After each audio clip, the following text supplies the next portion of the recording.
Hurmatli yurtdoshlar, sizlarga 2 dona qiziqarli Nexia 3 qo'yib beramiz. Birisini bahasi 75 million so'm, ikkinchisini bahasi 116 million so'm beramiz. Endi qaranglar, 2018-yilda ishlaymiz. Metan gazlari bor, 115 ming kilometr yurgan. Mikrofonni bukib tursin, bekletib tursin. Metan gazlari bor, tayyor mashin, bahasi 75 milyon so'm, 5 milyon bilan avtokreditga chiqadi. Оформление notariuska sizlardan bo'ladi. Oylik to'lov 3 milyon 950 ming so'mdan chiqadi. Kraskasi mendachida bor. Ko'rib olasizlar, balonlar o'rtacha istanadi.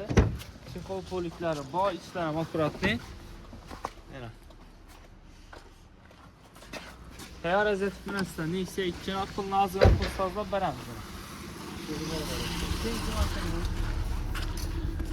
2020 yılda ishlab chiqarilgan bu avtomobilimiz 16 ming kilometr yurgan yurtdoshlar. 16 ming.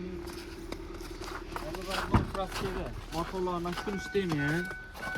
Biriga salonni olib mingan ekan buni. Garajda yotgan ekan. Metan toza qo'yilgan.